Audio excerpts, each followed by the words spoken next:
नमस्कार दोस्तों, आपका एक बार फिर से स्वागत है आपके अपने YouTube चैनल रियल ज्ञान विथ आर.के. जी में।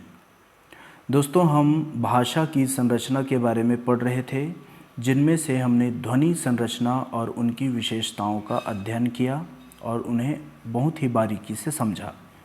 अब हम आज के इस वीडियो लेक्चर में देखेंगे शब्द संरचना के बारे में। तो चलिए देखते हैं।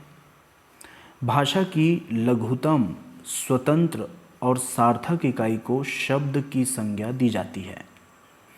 तो भाषा की लघुतम इकाई हमने पढ़ा था कि वह होता है ध्वनि, लेकिन भाषा की ऐसी लघुतम इकाई जो कि सार्थक हो उसे हम बोलते हैं शब्द। ध्वनि का कोई अर्थ नहीं होता दोस्तों, क्योंकि वे अलग अलग रूप में हमें मिलती हैं, लेकिन शब्द का अर्थ जरूर होता है। जिस अर्थात जो शब्द होता है वह ध्वनि से मिलकर बनता है। जैसे क और ल से मिलकर बना है कल, तो कल यह शब्द तभी कहलाएगा जब इसकी कोई विशेषता, इसका कोई अर्थ है। तो कल का अर्थ होता है आने वाला कल या बीता हुआ कल के रूप में हम देखते हैं इसको, है ना। तो यह इसकी विशेषता, इसका अर्थ हो गया। इसका अर्थ हमने जान लिया, इसका कोई अर्थ है, इसी कारण ही यह शब्द कहलाता है। तो शब्द संरचना का अध्ययन हम उपसर्ग, प्रत्यय, समास तथा पुनरुक्ति आदि रूपों में करते हैं। और संधि का अध्ययन हम किस में करते हैं? संधि का अध्ययन हम ध्वनि संरचना में करते हैं, जबकि शब्द संरचना का अध्ययन हम उपसर्ग, प्रत्यय, समास और पुनरुक्ति में करते हैं। तो यह आपको जानना जरूरी है, ऑब्जेक्टिव क्वेश्चन में पूछा जा सकता है। तो हम देखते हैं शब्द संरचना कैसे होती है। तो पहला देखते हैं उपसर्ग। ठीक है, उपसर्ग वह भाषिक इकाई है जो शब्द के पूर्व में प्रयुक्त होती है। पूर्व अर्थात पहले, शब्द के जो पहले लगता है उसको हम कहते हैं उपसर्ग, किंतु इसका स्वतंत्र प्रयोग नहीं किया जाता है। ऐसी इकाई शब्द संरचना का मुख्य आधार है। इसे मुख्यतः हम दो भागों में विभक्त कर सकते हैं। दोस्तों, अभी हम यह देख रहे हैं कि शब्द की संरचना अर्थात शब्द बनता कैसे है।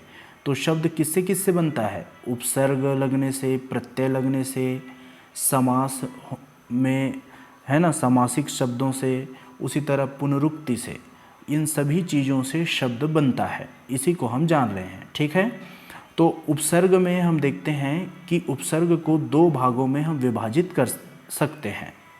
पहले भाग में अपनी भाषा के उपसर्ग अर्थात हिंदी भाषा के उपसर्ग को लेते हैं। जैसे हिंदी में अ, कु, स, सु, ये जो हैं यह हिंदी के उपसर्ग हैं, इनसे शब्द बनाए जाते हैं। जैसे धर्म में अ जोड़ देने पर अधर्म हो जाएगा, जीव में स जोड़ देने पर सजीव हो जाएगा, दिन में दुर जोड़ देने पर दुर्दिन, और गंध में सु जोड़ने से सुगंध हो गया। तो इस तरह से उपसर्ग के द्वारा नए शब्दों का निर्माण होता है। दूसरे रूप के जो उपसर्ग हैं वे दूसरी भाषा के उपसर्ग हैं, जिनसे हिंदी भाषा में शब्दों की रचना होती है। जैसे काम में बे जोड़ दिया जाने पर बेकाम हो गया। यहाँ पे बे जो है वह फारसी का उपसर्ग है और काम जो है हिंदी का शब्द है। ठीक है, उसी तरह बेसिर, बेसिर, सिर हिंदी और बे फारसी। ठीक है, उसी तरह प्रत्यय के लगने से भी शब्द की रचना होती है, नए शब्द की रचना होती है। जैसे, तो प्रत्यय क्या है यह जान लीजिए पहले। प्रत्यय वह भाषिक इकाई है जो स्वतंत्र रूप से प्रयुक्त न होकर शब्द के अंत में प्रयुक्त होती है। प्रत्यय को मुख्यतः दो भागों में विभक्त कर सकते हैं। पहले निज भाषा अर्थात स्वयं की भाषा के प्रत्यय। तो ये कौन कौन से हैं इसको देख लीजिए उदाहरण स्वरूप, और बहुत सारे हैं, लेकिन उदाहरण के रूप में भी तीन को ही बताया गया है। जैसे कार, साहित्य में कार जोड़ देने पर साहित्यकार, नाटक में कार जोड़ने पर नाटककार, उसी तरह स्वर्णकार, आनी जोड़ने पर, जेठ में आनी जोड़ने पर जेठानी, सेठ में आनी जोड़ने पर सेठानी, देवर में आनी जोड़ने पर देवरानी, है ना। उसी तरह ता सफलता, असफलता, सुंदरता, इस तरह से। द्वितीय जो प्रत्यय हैं वो भिन्न भाषा के, कभी कभी शब्द के साथ भिन्न भाषा के प्रत्यय जो हैं ये उपसर्ग न होकर क्या है, प्रत्यय, अलग भाषा के प्रत्यय होते हैं।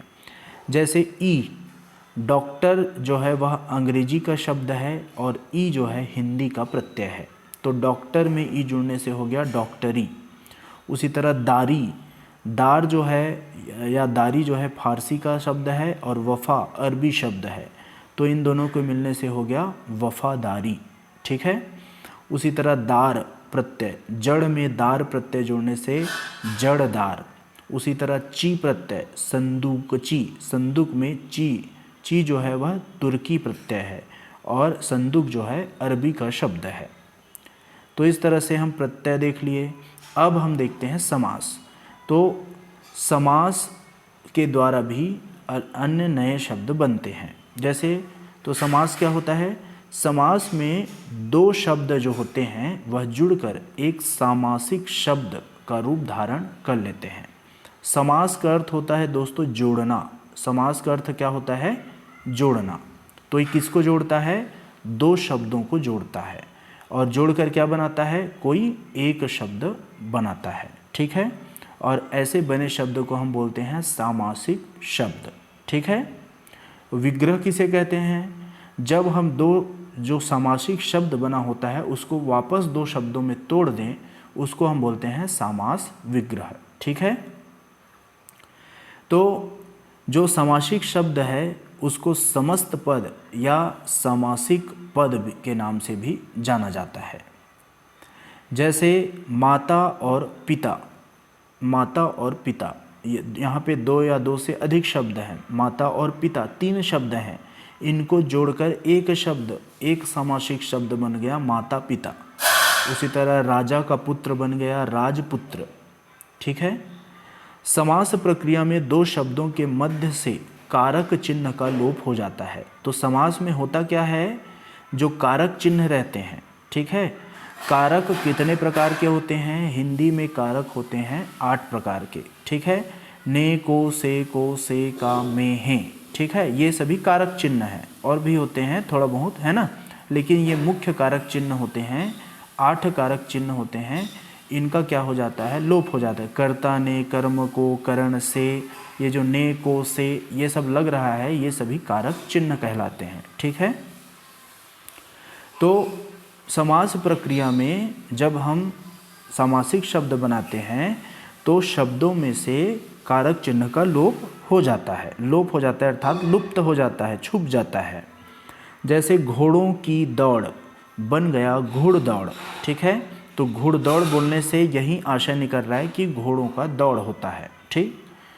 तो अर्थ संदर्भ में समासिक शब्दों को दो वर्ग में हम विभक्त कर सकते हैं। अर्थ की दृष्टि से समासिक शब्दों को हम दो वर्गों में बांट सकते हैं।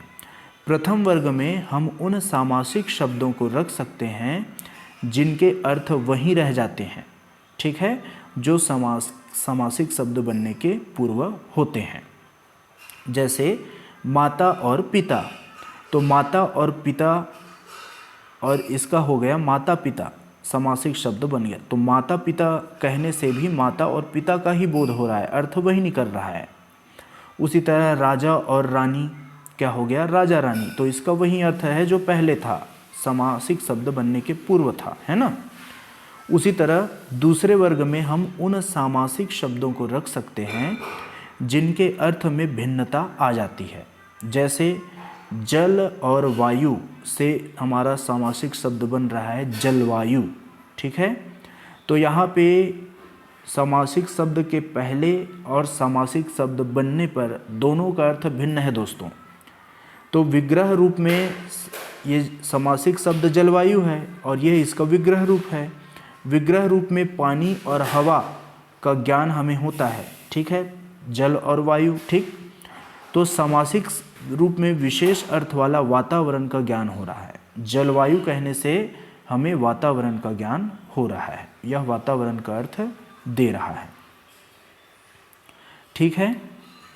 तो एक बात आपको ध्यान रखने की जरूरत है, उपसर्ग तथा प्रत्ययों का स्वतंत्र रूप में प्रयोग नहीं होता है, किंतु शब्द संरचना के ये मुख्य आधार है। ठीक है, जबकि समास का स्वतंत्र रूप में प्रयोग होता है दोस्तों, ये बात आपको ध्यान में रखना है। अब हम देख लेते हैं शब्द की संरचना में परिवर्तन। तो शब्द जब बनता है तो शब्दों में कैसे परिवर्तन होता है उसको हम देख लेते हैं। तो भाषा में एक प्रकार के शब्दों को दूसरे प्रकार के शब्दों में बदलने के लिए नियम अनुसार शब्द संरचना भी बदलनी होती है। जैसे संज्ञा से विशेषण बनाने के लिए हम इसमें कुछ परिवर्तन करते हैं। जैसे भूख से हो गया भूखा, तो इसमें आ की मात्रा लगाकर हम इसका परिवर्तन कर देते हैं। भूख संज्ञा है और विशेषण है भूखा। कृपा से हो गया कृपालु, समाज से हो गया सामाजिक, शरीर से हो गया शारीरिक। तो शब्दों के व्याकरणिक संरचना बदलते हुए उससे संबंधित नियमों का हमें ध्यान रखना पड़ता है। ऐसा नहीं कि जैसा चाहे वैसा बदल दे, हमें उनके संबंधित व्याकरणिक नियम का भी ध्यान रखना पड़ता है। जैसे पुल्लिंग से स्त्रीलिंग में परिवर्तन, पुल्लिंग से स्त्रीलिंग में परिवर्तन के लिए हम ई, आ इन सभी का प्रयोग करते हैं, है ना। जैसे नर से हो गया नारी, पुत्र से पुत्री, तो ई लगाने से हमें स्त्रीलिंग का बोध होता है। उसी तरह आ लगाने से बाल से बाला, सूत से सुता। ठीक है, सूत मतलब पुत्र, सुता मतलब पुत्री। तो इस तरह से शब्द संरचना में परिवर्तन को हमने देखा। अब आगे देखते हैं पद संरचना। दोस्तों एक बात आपको बता देते हैं, शब्द को अन्य नाम से जाना जाता है जिसका नाम है रूप। शब्द को रूप भी कहा जाता है। ठीक है, आप भाषा विज्ञान में पढ़ेंगे रूपिम या रूप विज्ञान। तो रूप विज्ञान में जो रूपिम होता है इनके बारे में भी हम आगे बताएंगे। तो शब्द को हम रूप के बारे में, रूप के नाम से भी जानते हैं। ठीक है, अब आगे आते हैं पद संरचना। जब शब्द वाक्य निर्माणार्थ निर्धारित व्याकरणिक क्षमता प्राप्त कर लेती है, जब शब्द वाक्य के निर्माण के लिए व्याकरणिक क्षमता प्राप्त कर लेती है अर्थात व्याकरण सम्मत हो जाती है, तो उसे हम पद की संज्ञा दे देते हैं। दोस्तों पद संरचना में शब्दों के विभिन्न व्याकरणिक रूपों का अध्ययन किया जाता है। पद संरचना में क्या अध्ययन किया जाता है? शब्दों के विभिन्न व्याकरणिक रूपों का अध्ययन किया जाता है। रूप संरचना संज्ञा, सर्वनाम, क्रिया आदि विभिन्न धरातलों पर इसका अध्ययन हम करते हैं। ठीक है, तो संज्ञा के रूप में मुख्यतः वचन पर हम चिंतन करते हैं। जैसे एक वचन से बहुवचन में परिवर्तन, लड़का से हो गया लड़कें लड़कों, तो इसमें ए और ओ इस तरह की मात्रा लगाया जा रहा है जिससे वह एक वचन से बहुवचन में बदल रहा है। हिंदी में वचन दो होते हैं, एक वचन और बहुवचन। उसी तरह गुड़िया, गुड़िया में एक का बोध हो रहा है, गुड़ियाँ, गुड़ियों या गुड़ियों, इससे हमें एक से अधिक गुड़िया का बोध हो रहा है। ठीक है, तो इस प्रकार विभिन्न प्रत्ययों के योग से पद संरचना होती है। ठीक है, सर्वनाम के साथ विभिन्न कारक चिन्ह के योग से पद संरचना हमारे सामने आती है। अर्थात हम यह कह सकते हैं कि शब्दों में अगर हम कारक चिन्ह लगा दें तो वह पद के रूप में आ जाता है। जैसे तुम एक शब्द है, इसमें हम ने लगा देंगे तो हो जाएगा तुमने, तुमसे, तुम में, तुमको, तो यह पद के रूप में हो गया। आप से, आपने, आपसे, आप में, आपको। ठीक, उसी तरह क्रियापद की संरचना में भी प्रत्यय की विशेष भूमिका होती है। चलना से चलें, चलो, चलूँगा, चलिएगा, चलोगी। दौड़ना से दौड़ें, दौड़ो, दौड़ूंगा, दौड़िएगा, दौड़ोगी आदि। कहीं कहीं यदा कदा संयुक्त क्रिया के प्रयोग आधार पर क्रियापद की विशेष संरचना होती है। जैसे आना, आना से होता है आ जाओ, आना से आ जाओ, तो ये संयुक्त क्रिया है। मारना से मार डाला या मार दिया का बोध हो रहा है। खाना से खा लिया या खा डाला। कांपना से कांप उठा या कांप गया। ठीक, इस तरह से हम पद के बारे में देख लिए। तो अभी हम 3 चीज़ों के बारे में जान गए। ध्वनि के बारे में, ध्वनि को लिखित रूप कहलाता है वर्ण, वर्ण के बारे में जान गए, शब्द के बारे में जान गए और पद के बारे में जान गए। अब हम आते हैं दोस्तों वाक्य संरचना के बारे में। तो भाषा की स्वतंत्र, पूर्ण सार्थक, सहज इकाई को हम कहते हैं वाक्य। तो यहाँ पे एक एक शब्दों पर ध्यान देना आपको जरूरी है दोस्तों। स्वतंत्र इकाई कहने से वर्ण, शब्द और वाक्य तीनों का बोध हो रहा है। अगर हम सार्थक इकाई कहें तो शब्द का बोध होगा, है ना, ध्वनि हट जाएगा।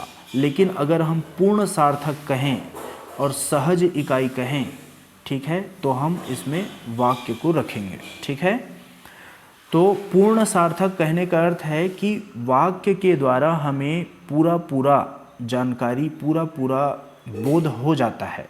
ठीक है, कि इंसान कहना क्या चाह रहा है, आदमी कहना क्या चाह रहा है ना। इस कारण इसको पूर्ण सार्थक कहा गया है। वाक्य में प्रत्यक्ष या परोक्ष रूप से कम एक क्रिया का होना अनिवार्य है। तो आपने जान लिया वाक्य कब बनेगा, जब उसमें कम से कम एक क्रिया हो। एक से ज़्यादा हो तो भी चलेगा, लेकिन कम से कम उसमें एक क्रिया होना अति आवश्यक है। ठीक है, वाक्य संरचना में मुख्यतः उद्देश्य तथा विधेय 2 भाग होते हैं। और वाक्य के कितने भाग होते हैं? 2 भाग होते हैं। पहला भाग कहलाता है उद्देश्य और दूसरा कहलाता है विधेय। ठीक है, जैसे एक उदाहरण है मोहन जा रहा है। ठीक है, मोहन जा रहा है, तो इसमें जो मोहन है वह उद्देश्य है और जा रहा है, बाकी जो शेष बच गया उसे हम कहते हैं विधेय। ठीक है, तो आपकी जानकारी के लिए मैं यह बता दूं कि जितने भी संज्ञा और सर्वनाम हैं, संज्ञा और सर्वनाम हैं, वो सामान्यतः उद्देश्य के अंतर्गत आते हैं। और क्रिया और ये सब आगे जो बहुत सारी चीज़ें रहती हैं, विशेषण, क्रिया विशेषण, है ना, ये सभी किस रूप में आता है? विधेय के रूप में आता है। ठीक है, तो वाक्य में उद्देश्य छिपा भी हो सकता है। ठीक है, विधेय जैसे उद्देश्य नहीं रहता, जैसे जाओ, यह एक प्रकार का वाक्य है। जाओ से जाने का बोध हो रहा है ना, तो इसमें क्या है, ये केवल उद्देश्य के रूप में आपको दिख रहा है क्योंकि ये क्रिया है ना। लेकिन ये एक विधेय है। जाओ क्या है? विधेय है। अभी मैंने क्या कहा? क्रिया विशेषण ये सभी क्या कहलाएंगे? उद्देश्य कहलाएंगे, विधेय कहलाएंगे। ठीक है, तो इसमें उद्देश्य भी छुपा रह सकता है। उद्देश्य किसको बोलेंगे?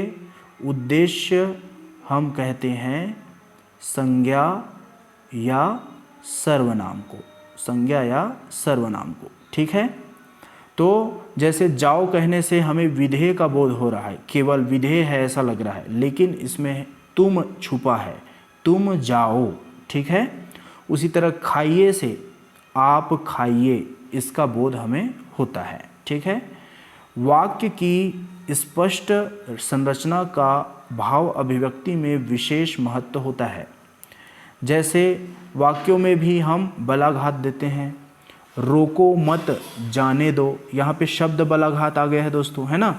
रोको मत जाने दो अर्थात उसको रोको मत जाने दो, है ना, और रोको मत जाने दो, इस तरह से तो उसको रोकना है, जाने नहीं देना है। ठीक है, तो इस तरह से हम इसमें समझ सकते हैं। तो वाक्य को संरचनात्मक आधार पर, संरचना की दृष्टि से वाक्य को 3 भागों में विभक्त किया गया है। पहला है सरल वाक्य, दूसरा है संयुक्त वाक्य और तीसरा है मिश्र वाक्य। संरचना के आधार पर वाक्य कितने प्रकार के होते हैं? 3 प्रकार के होते हैं। और अर्थ के आधार पर दोस्तों वाक्य होता है 8 प्रकार का। अर्थ के आधार पर कितने प्रकार का होता है वाक्य? 8 प्रकार का होता है। वाक्य के भाग कौन कौन से होते हैं? वाक्य के 2 भाग होते हैं। पहला होता है उद्देश्य और दूसरा होता है विधेय। ठीक है, तो 3 प्रकार के वाक्य होते हैं संरचना की दृष्टि से, सरल, संयुक्त और मिश्र। एक प्रकार के वाक्य को दूसरे प्रकार के वाक्य में परिवर्तित हम कर सकते हैं। ठीक है, जैसे निषेधात्मक वाक्य का निर्माण प्रक्रिया को देख लेते हैं। जैसे वह योग्य है, इसको हम निषेधात्मक बना सकते हैं नहीं लगाकर, वह है ना। निषेधात्मक रूप में भी हम इसका यही अर्थ लिख सकते हैं, वह अयोग्य नहीं है, वह अयोग्य नहीं है, अर्थात इसका अर्थ ही यही हो रहा है, वह योग्य है। ठीक, उसी प्रकार तुम यहाँ से जाओ, इसको हम तुम यहाँ न रुको ऐसा भी बोल सकते हैं। ठीक है, तो निषेधात्मक वाक्य निर्माण से भी हम सकारात्मक रूप में इसको बोल सकते हैं। उसके बाद हम देखते हैं दोस्तों प्रोक्ति। प्रोक्ति जो होता है वाक्य का बड़ा रूप है। ठीक है, भाषा की महत्तम इकाई को कहते हैं प्रोक्ति। भाषा की महत्तम अर्थात सबसे बड़ी इकाई क्या है? प्रोक्ति। भाषा की सबसे छोटी इकाई होती है ध्वनि या वर्ण, और भाषा की सबसे बड़ी इकाई, महत्तम इकाई कहलाता है प्रोक्ति। ठीक है, तो ध्वनि भाषा की लघुत्तम इकाई है, प्रोक्ति महत्तम और पूर्ण अभिव्यक्ति करने वाली इकाई है। वाक्य के द्वारा प्रोक्ति के समकक्ष अभिव्यक्ति संभव नहीं है, अर्थात बहुत सारे वाक्य मिलकर प्रोक्ति का निर्माण करते हैं। ठीक है, जैसे गौरव एक अच्छा लड़का है, गौरव एमए का छात्र है, गौरव नियमित परिश्रम करता है, गौरव को परीक्षा में प्रथम स्थान मिला। यहाँ पे जो 4 हैं दोस्तों, ये क्या है? वाक्य के रूप में आए हैं। ठीक है, इससे हमें अभिव्यक्ति तो मिल रही है, इसका अर्थ हम समझ रहे हैं, पूर्ण अर्थ मिल रहा है, लेकिन इसमें हमें जो है वो संपूर्ण अभिव्यक्ति नहीं मिलती। ठीक है, संपूर्ण अभिव्यक्ति कैसे मिलेगी? जब हम इसको जोड़कर लिखेंगे। ठीक है, तो प्रोक्ति से ही हमें भाव अभिव्यक्ति स्पष्ट होगी। जैसे गौरव अच्छा लड़का है, वह एमए का छात्र है, वह नियमित परिश्रम करता है, उसको परीक्षा में प्रथम स्थान मिला, है ना। इस तरह से अगर हम जोड़ दें तो क्या हो जाएगा? यह प्रोक्ति का रूप हो जाएगा। तो इसी तरह से इसको लिख दिया गया है, गौरव अच्छा लड़का है, नियमित परिश्रम करने के कारण उसे एमए की परीक्षा में प्रथम स्थान मिला। अगर हम इस तरह से वाक्यों को जोड़कर लिख दें तो इससे संपूर्ण अभिव्यक्ति हो जाएगी। ठीक है, तो यह एक लघु प्रोक्ति है दोस्तों, ध्यान रखिएगा। प्रोक्ति का आकार जो होता है यह उपन्यास या महाकाव्य के प्रथम शब्द से लेकर अंतिम शब्द तक विस्तृत हो सकता है, अर्थात प्रोक्ति की कोई सीमा नहीं है।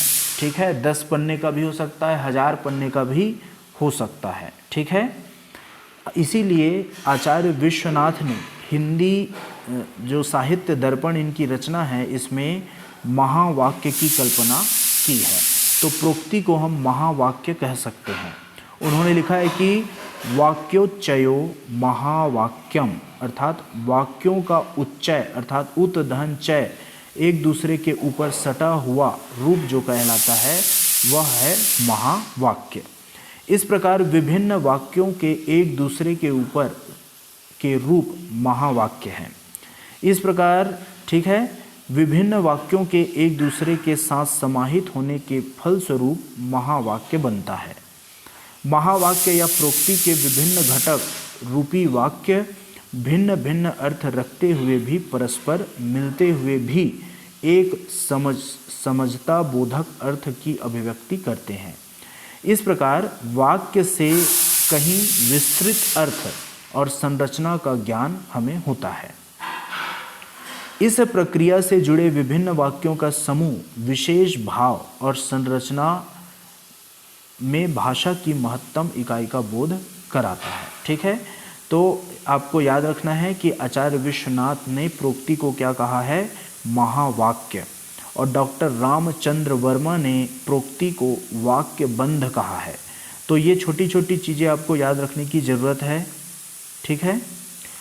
तो रामचंद्र वर्मा की धारणा है कि यदि पद से विभिन्न पदों के योग पर पदबंध बनता है, ठीक है, अगर पद से पद को अगर हम मिलाएं, पद को आपने क्या होता है जान लिया, शब्द में आप कारक चिन्ह लगा दो तो बन जाता है पद, और बहुत सारे पदों को मिलाकर बनता है पदबंध, ठीक है। तो अगर वाक्य के विभिन्न वाक्यों को मिला दे, अगर अलग अलग वाक्यों को मिला दे, बहुत सारे वाक्यों को, तो ये क्या कहलाएगा? वाक्य बंध बनना चाहिए। इस तरह से उन्होंने अपना मत दिया है, ठीक है। डॉक्टर भोलानाथ तिवारी जी ने आचार्य के मंतव्य पर सहमति व्यक्त करते हुए लिखा है कि यह एक अजीब सी बात है कि अपनी परंपरा के इस पुराने शब्द महावाक्य को छोड़कर आज हमने इस अर्थ में एक नया शब्द प्रोक्ति बनाया है और स्वीकार किया है। ऐसा करके हमने अपनी परंपरा के प्रति बहुत न्याय नहीं किया है। तो डॉक्टर भोलानाथ तिवारी जी प्रोक्ति जो शब्द दिया गया है इसके लिए वे सहमत नहीं हैं, ठीक है। डॉक्टर रामचंद्र वर्मा ने कहा है कि प्रोक्ति को इस प्रकार परिभाषित किया है: अर्थ की दृष्टि से परिपूर्ण वाक्यों को सुसंबद्ध इकाई का नाम कहलाता है प्रोक्ति, ठीक। अब हम देख लेते हैं प्रोक्ति की संरचना, इसके आंतरिक अर्थ, संदर्भ, है ना, और इसकी अभिव्यक्ति को ध्यान में रखकर इन्हें हम निम्नलिखित तत्व रूपों में देख सकते हैं। तो प्रोक्ति होता है एक से अधिक वाक्य, इसमें रहता है आंतरिक सुसंबद्ध या संबद्धता, इसमें होता है तत्व सरणी अर्थात वक्ता, श्रोता, वक्तव्य, संदर्भ, शैली प्रकार पाया जाता है, इसमें संप्रेषणीयता पाई जाती है, इसमें संरचना और संप्रेषणीयता में एक इकाई स्वरूप देखने को मिलता है, ठीक है। अब हम देखते हैं प्रोक्ति भेद, प्रोक्ति के कितने भेद हैं। तो प्रोक्ति को निम्नलिखित आधारों पर विभक्त कर सकते हैं। प्रोक्ति के कितने भेद होते हैं दोस्तों? 4 भेद होते हैं। पहला हम कथन के आधार पर देखें, कथन के आधार पर, ठीक, इसके 4 आधार हैं, ठीक है। प्रोक्ति के कितने आधार हैं? 4 आधार पर हम इसको बांट सकते हैं। कथन के आधार पर होता है प्रत्यक्ष प्रोक्ति और परोक्ष प्रोक्ति, अर्थात प्रत्यक्ष और परोक्ष कथन, ठीक।